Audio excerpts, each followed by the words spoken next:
25 al 33. Sí, 25 al 33. Es un pasaje que no está en otros evangelios. ¿Ya? Lucas 14, 25 al 33. ¿Ya? No está en los otros evangelios, solamente lo rescató Lucas, el historiador, el que se preocupó, no era discípulo ni apóstol del Señor, pero era un historiador.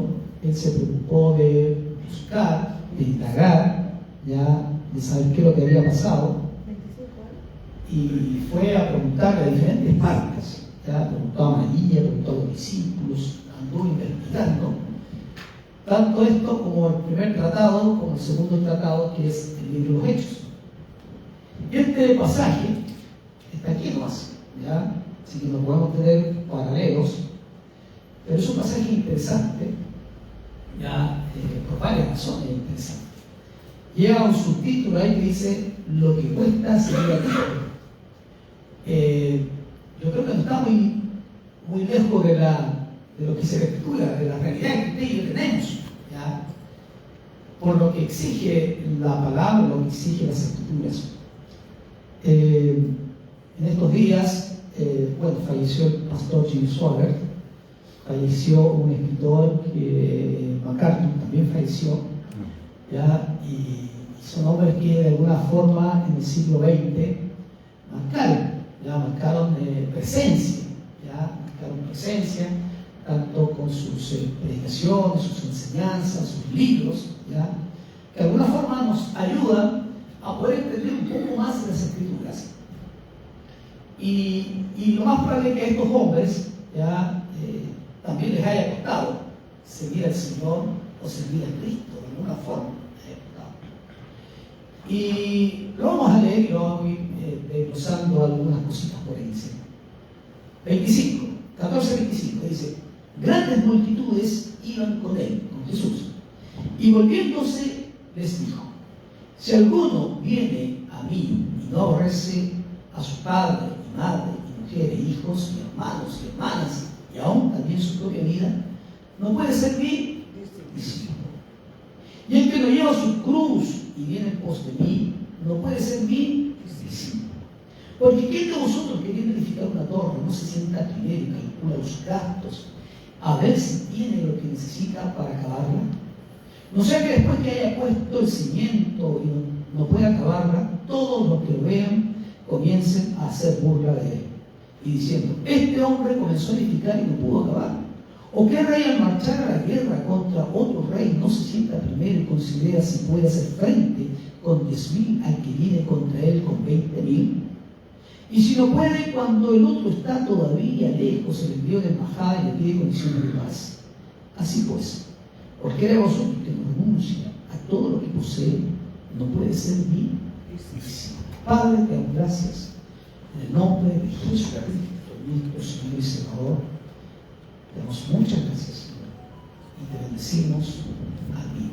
Estamos delante de ti, Jesús, y rogamos que tu gracia nos acompañe y nos bendiga. Amén y amén. El coste de ser un discípulo de Cristo. Yo le decía recién que hay estos pasajes están solamente en Lucas. Hay varios pasajes que están en Lucas y no están en los otros evangelios, y que él indagó, que buscó, que preguntó como un buen periodista, que no era periodista, era médico, pero trató de indagar o acercarse más a lo que eran las enseñanzas del Señor. Este pasaje, específicamente este pasaje, estamos ya casi al término del ministerio del Señor Jesucristo. Algunos señalan alrededor de 2 años y medio, por ahí ya estábamos casi, el Señor estaba casi terminando su ministerio, ¿ya? Y cuando vemos ya a esta altura de 2 años y medio, cerca de 3 años, vemos todo lo que el Señor ha hecho. Y si vemos Lucas, o vemos Marcos, o vemos Juan, o vemos Mateo, Vemos todo lo que el Señor ya había hecho, había enseñado, había predicado, había sanado, había libertado a personas endemoniadas, ¿ya? Había favorecido a muchos. Muchos habían recibido el favor de Dios. El favor del Señor Jesucristo, habían recibido, ya había resucitado muertos, había alimentado a tantos. Entonces, en definitiva, muchos ya le seguían al Señor. Le seguían por varias razones. Y cuando uno lee, se da cuenta que hay varios que siguen de repente a líderes y los siguen porque lo quieren seguir. Y una característica de personas que siguen en la película ¿cómo se llama? Forrest Gump, ya cuando este se pone a correr y de repente todos corren y él se aburre y corre y ya todos se tienen que ir para la casa, porque en definitiva siempre el ser humano necesita tener a alguien a quien seguir. Siempre es así. Y en definitiva muchos se equivocan en quién seguir, ya, porque hay muchos errores en quién siguen, ya, otros tal vez le apuntan y otros muchas veces se equivocan. Ya, y en este tiempo el Señor también hay muchos que le seguían y le seguían por diferentes razones. Durante todo este tiempo el Señor había trabajado con fuerza, había trabajado con dedicación, había trabajado con pasión, había puesto esmero en lo que él había sido comisionado, había puesto muchas fuerzas en lo que el Señor había venido a buscar, a quien se había perdido. Algunos tal vez habían comprendido bien el hecho del mensaje de Cristo, lo habían entendido de tal forma que lo seguían porque habían encontrado el verdadero o la verdadera paz, la verdadera vida. Sus vidas habían sido transformadas, habían sido cambiadas por el mensaje de Cristo. Ellos tal vez seguían, no tal vez, ellos seguían bien al Maestro y lo seguían porque habían entendido perfectamente qué significaba el mensaje. Tal vez ustedes, como esta mañana, han entendido bien lo que ha significado el mensaje de Cristo para sus vidas, para sus familias, para sus hijos, para su hogar, para su economía. Han entendido o hemos entendido el mensaje, que sin este mensaje o sin Cristo nada somos. Amén. Que nos encontramos completamente perdidos, aleluya, un océano completamente de dudas, de incertidumbre, de violencia y todo lo que en definitiva se mueve en este mundo al revés. Porque este mundo está como al revés. Liberan a los sicarios, liberan a los sicarios, en la política se tira en cada cosa que uno queda horroroso. Dice que una sufre de Alzheimer, la otra dice que se va a cambiar la piel, que va a ser diferente ahora, ¿verdad? Los otros dicen una cosa y todos se pelean y todos quieren llegar a ese sillón. Ya, a ese sillón que una vez dijo un presidente ya difunto, que le dijo a otro que iba a ingresar, le dijo: tómese una foto hoy día y tómese una foto cuando salga, porque se dan cuenta que en cuanto año va a cambiar completamente su apariencia. Ahora, si se dan cuenta que muchas veces luchan por algo, pero ese algo al final se da un portazo en la cara. Ahora, si nosotros hemos comprendido el mensaje de Cristo, ¿ya? Porque hemos encontrado verdaderamente lo que satisface nuestras vidas, nuestras almas, nos vamos en pos de estos,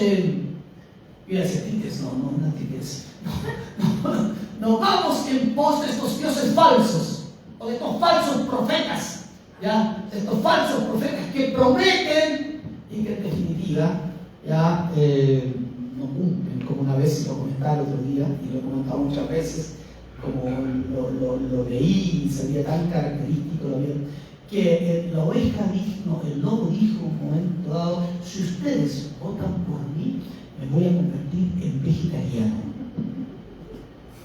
El que entiende, entiende. El que tiene oídos para oír, oiga. Ahora, si bien es cierto, el Señor no era un vendedor de humos, no era un vendedor de pomadas tampoco. Y como decimos buen chileno, no nos vendía, o el Señor no vendía la pescada, como dice, no, tampoco la vendía. Si Él tenía que decir algo, lo decía con respeto, lo decía trascendiendo a la persona, entendiendo que la persona necesitaba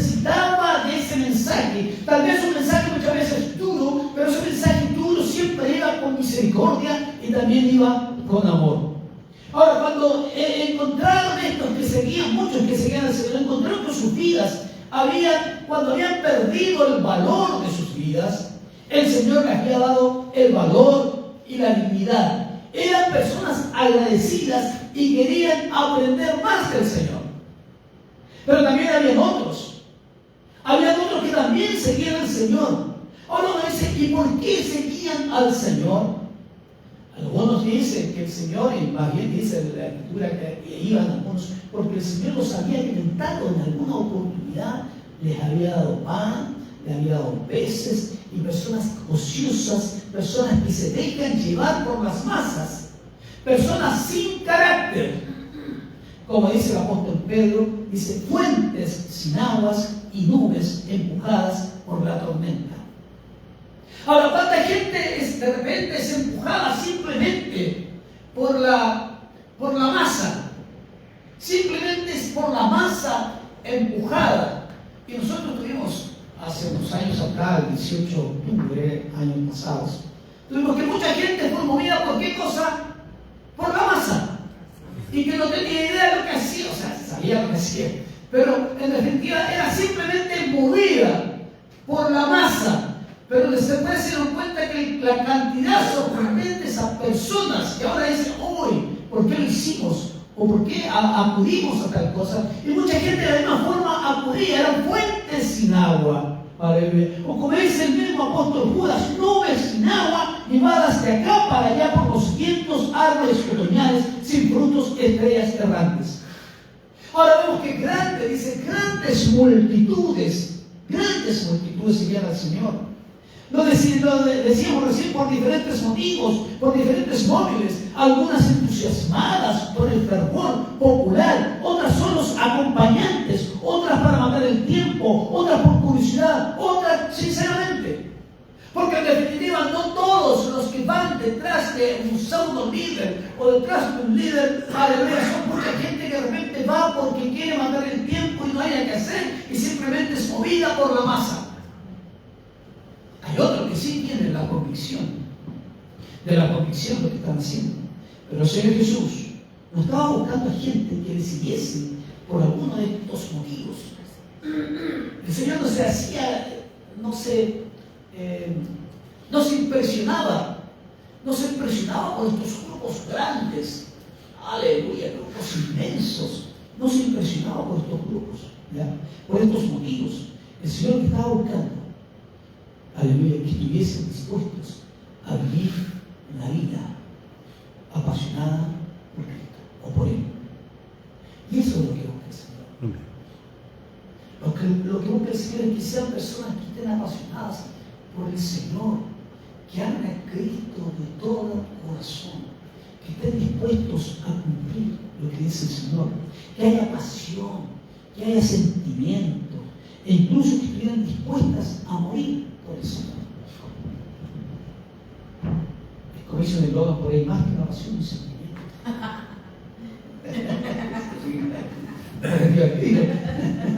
Jesús iba camino a Jerusalén. El Señor iba camino a Jerusalén. Cuando iba camino a Jerusalén, como dice la palabra, o como dice el camino, dice, cuando se cumplió el tiempo en que Él iba a ser recibido arriba, afirmó su rostro para ir a Jerusalén. Ese texto es muy decidor cuando Él señala eso. Dice, cuando ya era el tiempo de ser recibido arriba, cuando era el tiempo de ser crucificado, cuando era el tiempo de poder entregar su vida. Porque el mayor tiempo del Señor de su ministerio de Jesucristo fue alrededor de Galilea, Capernaum, todos esos sectores ahí donde el Señor más se desarrolló. Pero dice que cuando ya era el tiempo, cuando en definitiva tenía que cumplirse lo que había dicho la Escritura, dice que afirma su rostro. El afirmar su rostro es ir a Jerusalén. Él sabía perfectamente lo que significaba ir a Jerusalén. Jerusalén era la muerte, Jerusalén era el Calvario, Jerusalén era la crucifixión, Jerusalén era el desprecio, Jerusalén era la soledad, Jerusalén era la traición, ir a Jerusalén, pasaba todas esas cosas. Él sabía perfectamente que su tiempo ya se había cumplido. Entonces toda esa gente que al Señor le seguía, el Señor quería estar tan seguro de aquellos que le seguían y que sabían que ir a Jerusalén significaba eso, estuvieran dispuestos a ser verdaderamente discípulos. Las chusmas no servían en estos momentos, las grandes multitudes no sirven en estos momentos. Aleluya. ¿Cuándo sirven? Cuando están los amigos, cuando están los compañeros, cuando están los que nos aman, los que están dispuestos a sufrir por nosotros. Eso es lo que vale. Mucha gente a usted seguramente le dirá: yo voy a estar contigo en las buenas y en las malas. Pero ¿qué pasa en el momento de los triunfos? ¿Cuántos son los que están con ustedes? Y usted me dirá: a ver, déjame contar con los dedos, y si tengo 5 dedos, ¿para qué contar los otros? Y de repente usted levanta un dedo, otro dedo, y a veces ningún dedo. Porque nos damos cuenta que esos que prometieron y que nos dijeron, que los amigos se dan así la mano, el abrazo, y no trabajar nunca. ¿Por qué? Porque no es así. La realidad es completamente diferente. Entonces, cuando la Escritura señala y dice que eran multitudes, no dice la cantidad, pero eran multitudes. ¿Cuántos serían? Unos 100.000, unos 5.000, 500.000, 100.000, no sé cuántas, pero mucha gente. Porque hay que contar. Entonces el Señor dice: no, hay que saber. Y el Señor les llama la atención. ¿Ya? Y sabían, porque el Señor sabía lo que le esperaba en Jerusalén. Que la gente, tal vez esa gente que proclamó en un momento dado la entrada a Jerusalén, esa misma gente después iba a estar diciendo: crucifícale. La misma gente que a usted y a mí me ha dicho: no voy a estar con usted o va a estar contigo. Esa misma gente que dijo en un momento: lo va a tirar al suelo, le va a tirar las piedras, porque él no quiere juntarse con usted, porque usted cometió un pecado, porque yo cometí un pecado, porque en definitiva. Pero ahí es donde apunta el Señor. Y el otro día escuchaba una reflexión que me gustó mucho ya, y no la había visto de esa forma, ¿ya? Porque no viene mucho a esto, pero me acordé ahora. Dice: cuando el Señor Jesucristo estaba en Getsemaní, me encantó esa reflexión. Estaba en Getsemaní, y ahí es donde se necesitaba lo que, bueno, un poco ya, pero donde se necesitan los amigos, los compañeros, los hermanos. Y le dice a sus discípulos: vamos, acompáñenme a orar ahí. ¿Qué estaba pasando por el Señor Jesucristo ahí en Getsemaní? El Señor estaba a punto ya de entregar su vida. Era una lucha que estaba pasando el Señor. Esa lucha interna que todos nosotros tenemos, y el Señor sabía lo que venía, y le dice a sus discípulos: acompáñenme a orar, quiero que ustedes estén conmigo, quiero que sean mi apoyo, quiero que me acompañen en este momento tan difícil, tan cruel que estoy viviendo, quiero que estén conmigo. Porque sabiendo uno necesita del otro, necesita la compañía del otro, necesita el ánimo del otro. Y aunque muchas veces no damos nada y no hablemos mucho, pero el abrazo es importante. Dice que el Señor va a orar, y dice: cuando Él vuelve, los discípulos están cabeceando, medio durmiendo, los despierta y dicen: oren para que no entren en tentación, ayúdenme, acompáñenme. En ese momento difícil y cruel, acompáñenme. Y se vuelve a ir el Señor, y cuando vuelve dice: sigan durmiendo, que no hay caso, tengo que pasar nosotros más. Ahora, ¿qué pasa? Me acordaba de eso, lo voy a desarrollar un día, pero porque es sumamente interesante. Ahora, el Señor sabía lo que esperaba la cruz. La gente probablemente creyera que iba a ocupar el trono como el hijo de David cuando él entró en Jerusalén. Osana, Osana, bendito el que viene en el nombre del Señor, para que se cumplan las escrituras o la profecía. Pero eso les daba a entender a ellos de una manera clara, directa, posible, aleluya, que tal vez no era así, pero que defendía que exigieran. No iban como camino a la gloria del Señor. Cuando dice que afirma su rostro en Jerusalén, no era el camino a la gloria, no era el camino tampoco al poder terrenal, porque su reino no era de este mundo. Él no venía a reinar, a tomar el trono de David, su padre, en lo terrenal. Aleluya. Sino que tenía que estar dispuesto el Señor a sacrificar lo que más, aleluya, quisiera en su propia vida, hasta su propia vida, el Señor tenía que sacrificar. Y quería decirle a la gente que ellos también tenían que hacer lo mismo. Aleluya. Ellos tenían que de alguna forma abrazar el sufrimiento, aleluya, que solo se podía comparar con la agonía de un crucificado, para lo cual se debe ser un verdadero discípulo. Un discípulo es aquel que sigue las enseñanzas de su maestro y las aplica a su vida y su entorno y quiere parecerse lo más posible a él. Sé que nos falta mucho para parecernos más a Cristo. Mucho nos falta. Me falta mucho a usted, me falta mucho a mí. Nos falta mucho, pero estamos en un proceso de parecernos al Señor. Seremos perfectos cuando despertemos a la semejanza de Cristo. Mientras tanto, en este mundo vamos a seguir luchando con esta carne. Y esta carne, como leía una vez, también decía que no sé si se llama o Martín Lutero, ya que se me confundan cosas que tengo la carne en la cabeza. Dice que pensó que las aguas del bautismo se moría esto, pero me di cuenta, dijo que este desgraciado tenía este libro leyendo. Y en definitiva, esta carne todavía está viviendo. Ahora, tenía que entender que el parecerse al Señor, ¿ya? Que el parecerse al Señor en definitiva había que ser un verdadero discípulo y abrazar en definitiva lo que significa ser un cristiano. Y eso cuando yo hablo de abrazar el sufrimiento, no es que todo el tiempo, ¿qué pasa esto? ¿Qué pasa lo otro? Sí, eso no pasan cosas, pero no va a ser todo el tiempo tampoco. Pero hay que saber que cuando uno sufre por Cristo también. Ahora, el libro de los Hechos, en el 11:26, dice que a los discípulos se les llamó cristianos por primera vez en Antioquía. Dice, ¿y por qué? Pregunto, y les pregunto a ustedes, y me hago una pregunta, ¿y por qué se les llamó cristiano por primera vez ahí en Antioquía? ¿Por qué? ¿Qué características tenían estos que en definitiva se les llamó cristiano? Y pongo algunas cosas aquí. Andaban todos uniformados, se peinaban de igual forma que el Señor, imitaban el predicar, andaban modo Cristo. Aleluya. ¿Qué razón? ¿De qué forma se les pudo identificar? Ahora, pongo acá yo, seguían las pisadas del Maestro, tenían el carácter de Cristo, predicaban de la salvación, predicaban del perdón, predicaban del amor de Dios. ¿Por qué se les llama cristianos? ¿Por qué nos llaman a nosotros cristianos? Y nos llaman a otra cosa. ¿Por qué? Si viene de cierta forma peyorativa, nos indica que somos canutos, porque viene también un señor de Carlos de Bon. Pero nosotros no somos seguidores de Carlos de Bon, somos seguidores de Cristo y del Señor.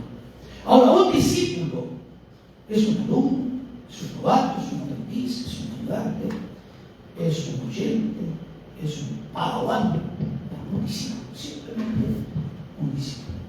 Ahora, volvamos al pasaje que estaba leyendo. Grandes multitudes, eso ya hice la introducción, grandes multitudes iban con él y volviéndose, le dijo, verso 26, si alguno, y si usted es un oidor de la palabra, siempre la Escritura dice, si alguno, no es primera vez que yo leo esto, si alguno quiere ser venga a mí, si alguno quiere venir en pos de mí, si alguno oye su voz, siempre es alguno. Curioso. Ahora dice, si alguno viene a mí, y aunque habla ahí, dice no aborrece, ese aborrecer, yo me acuerdo, ese aborrecer, el pasaje, el versículo entero, lo usaba una secta llamada los hijos de Dios.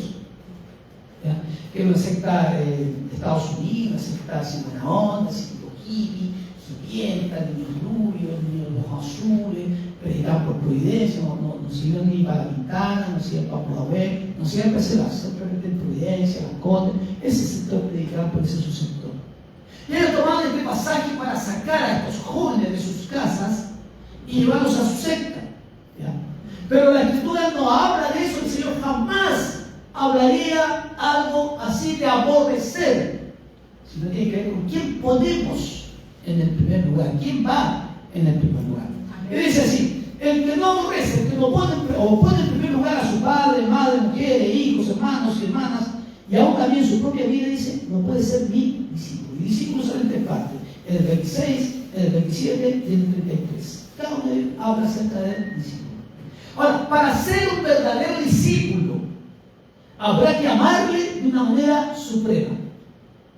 A eso es lo que va indicando. Porque cuántas veces nosotros en nuestros corazones ponemos nuestros hijos en primer lugar, nuestra esposa en primer lugar, nuestro matrimonio en primer lugar, nuestra casa en primer lugar. Ponemos tantas cosas en primer lugar y el Señor dice, no, no está bien. Y no te estoy privando ni de esposa, ni de hijos, ni de casa, ni de bienes. No te estoy privando de eso. Lo que quiero que puedas entender es que en definitiva deberás amarlo supremamente, sobre todas las cosas. El amor de Cristo debe estar en primer lugar. ¿Dice amén? Amén. Debe estar en primer lugar. Ahora, los fariseos, los saduceos, los escribas, aleluya, todos estos hombres, con el fin de hacer caer al Señor y encontrar algo con qué acusar a Cristo, le señala una pregunta, la cual es el gran mandamiento. Y creo que vamos a Marcos capítulo 12, Marcos capítulo 12, versículo 29, Marcos capítulo 12, versículo 29. ¿Dónde está Marcos? 12, 29. Ahora, ahí estaban estos doctores de la ley, los fariseos, los saduceos y los escribas.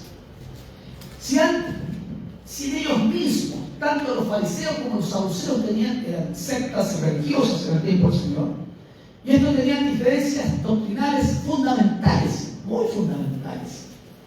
¿Ya? Y dice el verso 29, dice, bueno, el 28 dice, acercándose uno de los escribas que lo había oído disputar y sabía que les había respondido bien, le preguntó, ¿cuál es el primer mandamiento de todos? Ahora yo les podría preguntar a ustedes, son judíos, ¿cuál es el primer mandamiento? El mandamiento, usted me va a decir, son los 12 o los 10 mandamientos, porque ninguno se contradice con el otro. ¿Pero qué dice el Señor? Que solo respondió que el primer mandamiento de todos es, ¿cuál? Oye Israel, el Señor nuestro Dios, el Señor uno es.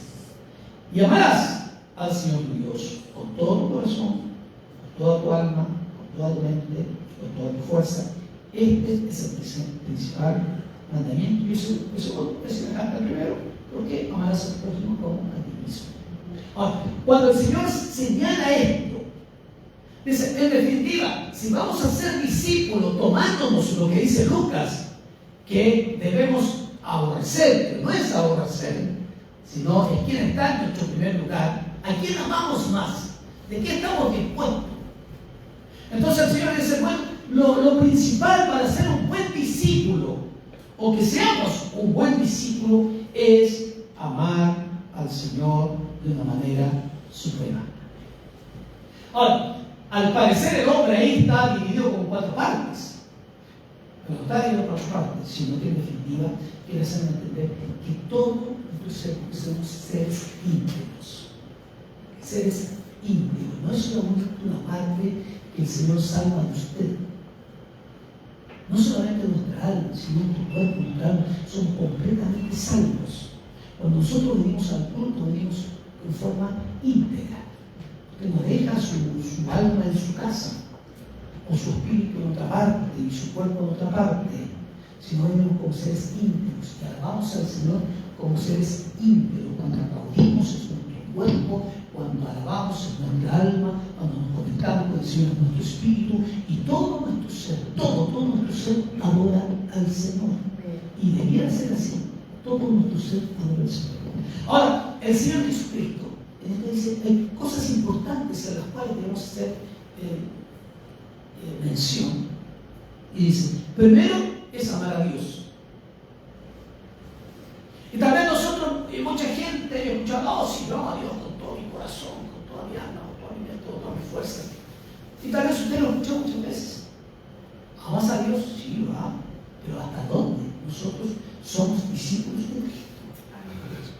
Ahora dice, amar a Dios. Y amar a Dios dice con todo tu corazón.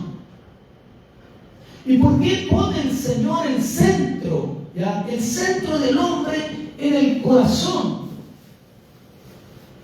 Que en definitiva no dice solamente con alguna parte señalando que amarás al Señor con esto, con lo más profundo, con los sentimientos, con las emociones y con todas tus fuerzas vas a tener que amarlo.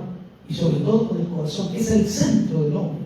Y Proverbios señala, dice, sobre toda cosa guardada. No dice guarda tu vista, guarda tu oído, aunque otros pasajes sí lo señalan, pero no dice eso. Sobre toda cosa guardada dice guarda, ¿por qué? Porque guarda tu corazón. Y no es el músculo en sí mismo el que late constantemente ahí. Pum, pum, pum, pum. No, sino que en definitiva dice, porque de él mana la vida. Porque de él mana la vida. Porque ¿de dónde sale el malvado pensamiento, las malas intenciones? ¿De dónde sale esa escritura? Del corazón. El salmista decía, te amo, oh Jehová, con todo mi corazón. Parte señalando el centro del hombre.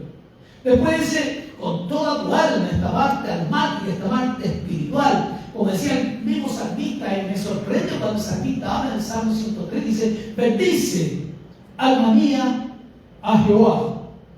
Bendice, alma mía, a Jehová. Y está señalando algo que no lo dice del corazón, lo dice de algo fundamental. Dice, y exhorta a su propia alma. Y muchas veces tenemos que exhortarnos a nosotros mismos, decir, bendice, alma mía, a Jehová. Y bendiga todo mi ser, su santo nombre, todo, no sin dejar nada. Aleluya. Bendice, alma mía, a Jehová.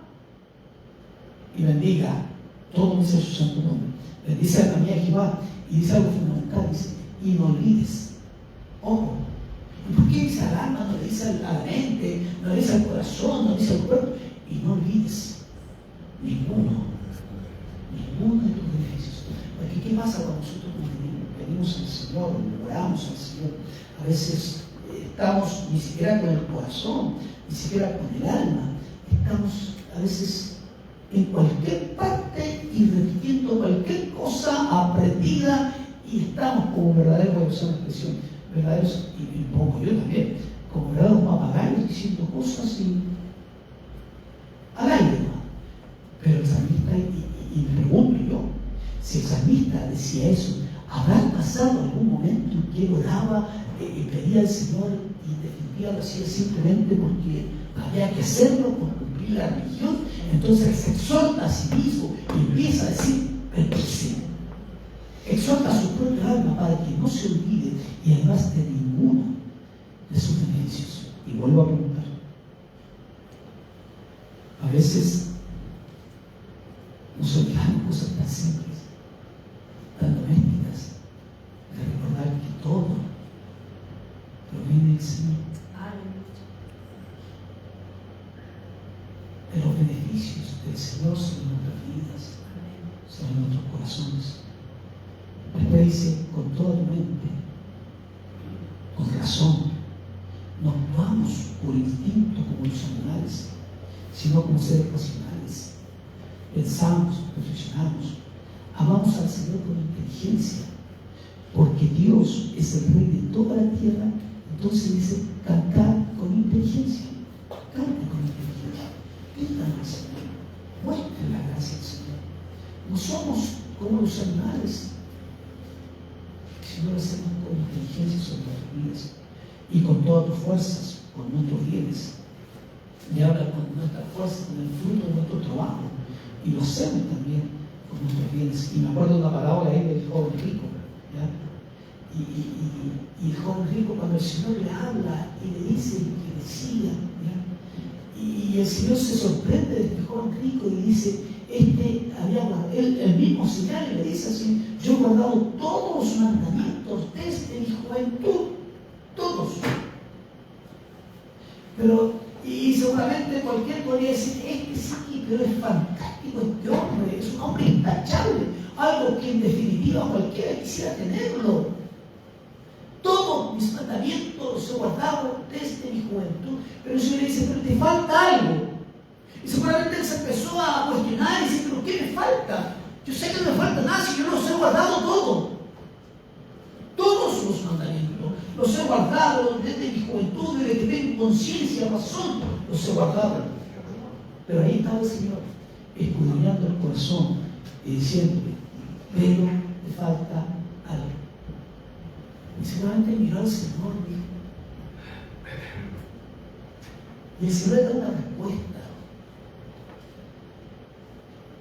que nadie esperaría en ese momento. Dice, sí, vende todo lo que tienes y dalo a los pobres. Había guardado los mandamientos, sí, pero ¿qué había dentro del corazón? Y uno podría desglosar. Habría codicia, habría ese afán de querer juntar mucho hasta el final. Habrá sido como ese hombre rico también que en un momento dado llena sus graneros y los llena de tal forma que dice, ahora, alma mía, ahora puedes sí ya descansar, tranquilo, gozar de todo lo que tienes. Y viene la palabra y dice, necio, hoy día vienen por ti. Aleluya. ¿De qué te sirvió? Estas cosas son cosas que nos ayudan a vivir un poco mejor, pero ¿dónde está nuestro corazón depositado en eso? Recuérdense que como vinimos al mundo nos vamos a ir. No salir bien de mi madre, desnudo no tengo que ir. Todos los bienes que podemos adquirir en la vida son para ayudarnos a vivir un poco mejor, pero nada más. Y las cosas de repente se echan a perder y hay que volver a cambiarla. Un refrigerador en mi casa, pero congela. Estábamos sacando la plata, ¿cuántos años tendrá ese refrigerador? Ya perdimos la mano, pero congela, tira hielo para afuera. Y todo lo que está en el congelador tiene hielo, está congelado. Lo hemos desenchufado, lo desenchufamos 24 horas y funciona. Funciona al mediodía y después no vuelve a congelar. Cumplió su ciclo, pero si hay que cambiarlo, habrá que alguien se lo lleve de cachorro o no. Ahora, vende todo lo que tienes y dalo a los pobres. ¿Y qué pasó con el pobre? ¿Qué había en el corazón? Dice que se puso muy triste porque era muy millonario. Y viene una palabra ahí y dice, porque donde está vuestro tesoro, ahí estará vuestro corazón. Ahí estará vuestro corazón. Y no podemos servir a dos señores, o a Cristo o a Mamón, pero que dar riquezas. Es la única parte donde el Señor habla de dos señores, dos amos, dos dueños. ¿El Señor quiere que prosperemos? Sí. Con nuestro trabajo, sí. Pero no quiere que pongamos nuestro corazón. Ahora, el eje principal, la columna vertebral, el punto neurálgico, el centro de todo, es lo que dijo el Señor. Es el amor. Dios es amor. Ahora, el Señor demanda eso en primer lugar. Ahora, ¿es posible ser seguidor de Jesús sin ser discípulo? ¿Sin ser discípulo suyo? Sí, pues hay muchas multitudes le seguían. ¿Cuántos le seguían? Multitudes. Ahora, ser del partido del rey sin ser su soldado, estar a favor de lo que dice el Señor y no sacrificar nada. No podemos ser discípulos a media. No podemos ser discípulos de media jornada. Tenemos que ser discípulos 24/7, 365 días, o sea, ser discípulos es toda la vida, hasta que Cristo venga por nosotros y nos llame a su presencia. Y ahí nosotros decimos, o sea, el tomar la cruz, voy a tomar la cruz, pero es tomarla para toda la vida. dado, y dije, muy pesada, la dejo, y después me voy para allá, después me voy para acá y pido perdón, me arrepiento, después ando más o menos nomás, ando, como dice el dicho, entre morir saltando, ¿puede ser? Entre medio y morir saltando, ahí está el dicho, entre medio y morir saltando, y una pata allá y una pata acá, porque si no voy para acá, no, si no voy para acá, no, o sea, ahora no podemos ser así. El Señor no pide eso. Tampoco el Señor pide que todo el día siempre pensando una vida monástica, ser monje, e irme a un convento y a un claustro lejos y tratar de vivir lejos, que no meterme con el mundo del mundo largo. Tampoco pide el Señor eso. El Señor dijo, Padre, no te ruego que los quites del mundo, sino que los guardes del mal. Eso dice el Señor. Ahora, el verdadero discípulo debe llevar su cruz, eso dijo el Señor. Hay que tomar la cruz. Jesús toma la cruz para morir. Entonces la cruz es fuerte, negación, sacrificio, persecución, es entrega. Es morir a mí mismo, morir a mi carne, es negarme a mí mismo. Cada uno de nosotros tenemos que aprender a negarnos a nosotros mismos. ¿Cuántas veces nos dan ganas de levantar el puño y decir cosas y mejor muchas veces nos quedamos callados y no decimos nada? No porque tengamos temor, sino porque si hablamos es peor. Aleluya.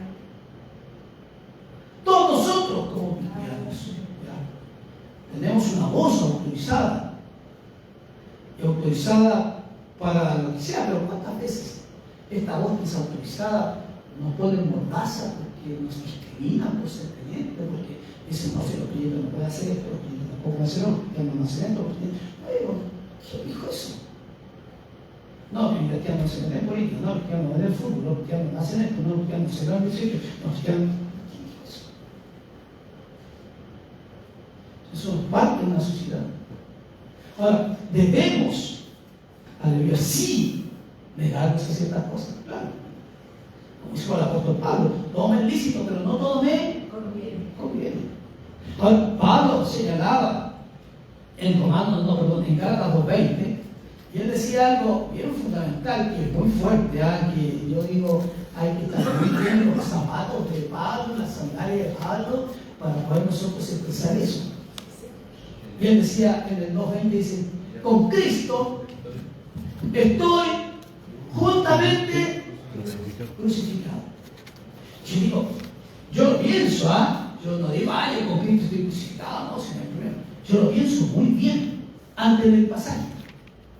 Ahora, ¿por qué lo pienso muy bien? Porque en definitiva, el estar crucificado con Cristo es estar muerto a mi carne, pero mi carne está viva. Y todavía corre sangre caliente en mi cuerpo. Pero él señalaba y decía, con Cristo estoy juntamente crucificado y ya no vivo yo, mas Cristo vive en mí. Y eso es lo que en definitiva, aleluya, lo que el Señor decía, el que quiere venir en pos de mí, tome su cruz. Y como muchos dicen, no, pero es que la cruz mía es mi esposa. Esa es mi cruz. O mi esposa es mi cruz. Yo he escuchado cuántas veces eso. No, si la cruz que tengo es mi hijo, es mi hija, o mi esposa, no sé, mi suegra. No está hablando de eso, de esas cruces, no. Está hablando de que nosotros, al tomar la cruz de Cristo, debo aprender del Señor y empezar a morir todos los días, porque es tomar la cruz todos los días. Es todos los días que yo debo tomar mi cruz. Una vez leía a una psicóloga, y una psicóloga católica, y ella decía, yo todos los días, todos los días hago un pacto con mi esposo de serle fiel. Y no que tenga la duda de ser infiel, pero que yo todos los días salgo al trabajo. Él sale todos los días al trabajo, y ella explicaba por qué razón lo decía. O sea, el tomar la cruz cada día, que si yo me levanto en la mañana y tomo mi cruz y hago un pacto con mi esposa de serle fiel, es eso. Es morir a mi carne, a mis tentaciones, a lo que me puede pasar en el transcurso, al no caer en tentación, como soy ladrón, pero no tener la tentación de que si veo un celular lo voy a tomar y me lo dejo para mí. O si veo una billetera en el suelo y veo la plata y dejo la plata y llamo a la persona que me coche la billetera. O si me encuentro $1.000.000 de pesos en la calle, eso tengo que aclarar, porque lo tengo que dejar los carabineros. Porque también es parte de un robo, eso me podrían perseguir judicialmente. Pero dice, morí. Y Pablo se dice, con Cristo estoy juntamente crucificado, ya no vivo yo, más Cristo vive en mí. Dice, y lo que vivo en la carne, lo vivo en la fe del Hijo de Dios, el cual me amó y se entregó a sí mismo por mí. El verdadero discípulo debe estar dispuesto para seguir a Cristo. No seguimos corrientes mundanas, ni corrientes políticas, ni nada por el estilo. Es un llamado, una entrega absoluta. El Señor Jesucristo dijo, porque el que quiera salvar su vida, la perderá. Pero el que pierda su vida, por mí, la salvará. Un discípulo debe hacer morir el egocentrismo, estar preparado para resistir el sufrimiento, el martirio. Nuestra vida debe ser cristocéntrica. Ahora, si usted se pregunta si está listo para tomar su cruz, debemos considerar estas tres cosas. Está concluyendo ya. ¿Está dispuesto a seguir a Jesús? Si eso significa perder a alguno de sus amigos más cercanos. ¿Está dispuesto a seguir a Jesús si eso significa alejarse muchas veces de la familia? ¿Estamos dispuestos a seguir a Jesús si eso significa la pérdida de nuestra propia reputación? ¿Estamos dispuestos a seguir a Jesús si eso significa muchas veces hasta perder el trabajo? ¿Estamos dispuestos a seguir a Jesús si eso significa perder la vida? Como dijo el Señor, así como cualquiera de vosotros que no renuncie a todo lo que posee, no puede ser mi discípulo. ¿Y cómo renuncio? El próximo. Que todo verdadero discípulo debe tomar su cruz. Comprende y acepta que el discipulado significa abandonar toda ambición egoísta. Enseña a otros que Cristo debe ser el centro de su vida. Recuerda que las demandas del discipulado son costosas. Y conoce que Dios pondrá a prueba todas tus relaciones a fin de que se revele si seguir a Cristo es tu máxima prioridad. El Señor Jesús busca cristianos comprometidos, verdaderos discípulos que le hablen por sobre todo las cosas y circunstancias, que estén dispuestos a ser moldeados por el Maestro, verdaderas arcillas moldeables. Nosotros somos verdaderas arcillas moldeables. El Señor nos está moldeando a todos. No somos perfectos, no estamos acabados. Es un proceso que cada día debemos ir allá, a la fuente, a la cruz.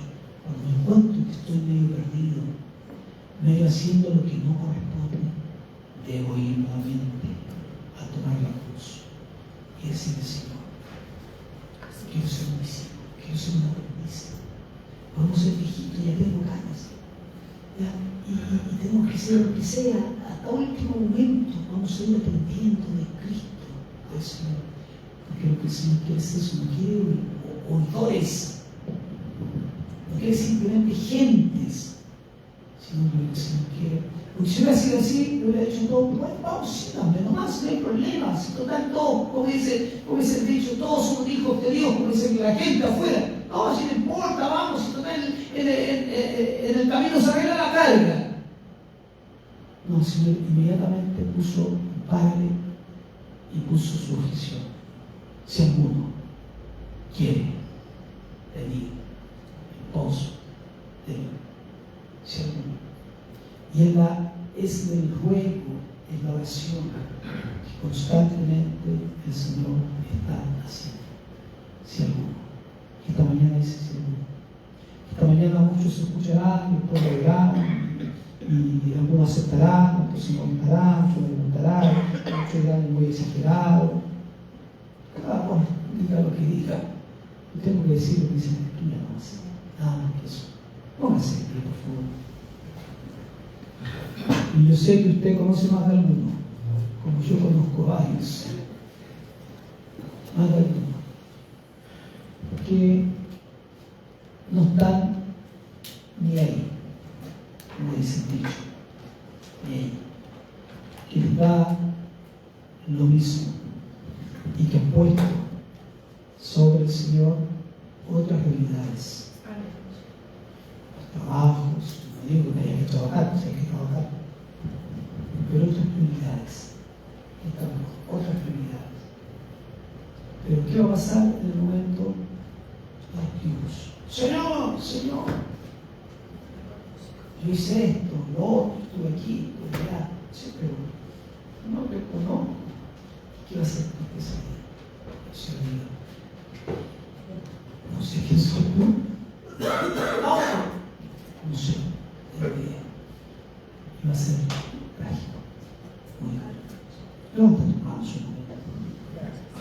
Pidamos al Señor. Estamos aquí esta mañana, Jesús. Estamos aquí delante de tu gracia, delante de tu presencia, Señor, para adorarte, para bendecirte, para glorificarte, Jesús. Gracias te damos, Señor, porque nos ha costado a nosotros, Jesús. No somos los mejores, ni los mejores discípulos, Señor. No somos, Señor. Nos ha costado, ha sido difícil, Jesús. Muchas veces hemos tenido, Dios mío, que postergar cosas, Padre. Y nos ha costado, Señor Jesús, dejar algunas cosas, unas malas costumbres entre nosotros mismos, Señor Jesús. Malos hábitos, Jesús, que hemos tenido que dejarnos, Padre. Pero lo hacemos por amor a Cristo, el Señor. Señor amado, nuestro carácter tiene que ser moldeado, Padre. Muchas veces ha costado moldear también nuestro carácter porque hemos sido tercos, Padre amado. Y lo hemos visto, Señor Jesús, que es beneficio nuestro propio, Señor. ¿Cuántas veces también, Señor, hemos postergado, Padre, aleluya, o hemos puesto cosas en primer lugar, Jesús? Como el mismo joven rico, o como el mismo hombre, Señor, que dijo y pensó que ya sus graneros estaban llenos y ahora había que disfrutar, pero no sabía que ese día venían por él y no disfrutó nada, Señor. Jesús. Esta mañana, Padre amado, los que escucharán, estarán allí, Dios mío, verán, Dios mío, este video. Padre, que puedas hablarles, Señor. Hay tanto, conocemos tanta gente, Señor. Y nuestros hermanos de la Memoria conocerán tantas personas, Padre, aleluya, que están allí, Dios mío, y que se dicen ser discípulos o creyentes, pero nada que ver, Jesús. Y no es que nosotros pongamos parámetros, Padre, porque no somos quienes, Señor. Pero solamente es por la palabra en que dices tú, Jesús, esta mañana. Bendícenos, ayúdanos, Padre, que podamos salir adelante, Dios mío amado, que tu gracia esté con nosotros, que en el momento, Dios mío, que nos perdamos, Padre, estés allí, Dios amado. Cuida nuestro corazón, Señor. Cuida nuestro corazón, Señor. Cuídalo, Padre amado. Cuídalo, Dios mío, amado Jesús. Bendecimos tu nombre. Y sabemos que tú es que guardas nuestra mente, nuestro corazón, nuestra alma, nuestro espíritu, Señor. Nuestras fuerzas sean para ti, Señor. Es tan poco el tiempo que nos queda, Señor Jesús. Vemos un mundo alocado, Padre, amado Jesús. Y vemos, Dios mío, cada vez más próxima, Señor, tu venida. Porque cada día, Señor, hay más frialdad, Señor Jesús. Hay más frialdad en los creyentes, en los que se dicen ser creyentes, Señor. Aleluya. Ah, Dios mío, solamente alocados en sus fuentes laborales, en sus casas, con sus hijos, en su trabajo, Señor amado. Y no digo que esté mal, está bien. Pero ¿cuánto tiempo dejamos para ti, Jesús? ¿Cuánto es el tiempo que dedicamos? Señor, te bendecimos esta mañana, Jesús. Y rogamos que tu gracia nos acompañe, Señor. Gracias, Padre. Gracias, Señor, que el amor que te tenemos no se enfríe, Señor, sino que permanezca, Jesús. Ayúdanos. en el nombre de Jesús, nuestro Señor, te pedimos, Dios del cielo, sea tu gracia, sea tu amor, sea tu presencia sobre nuestras vidas, tu palabra sobre nuestros corazones, tu palabra sobre cada uno de nosotros, en el nombre de Jesús. Amén y amén. Amén.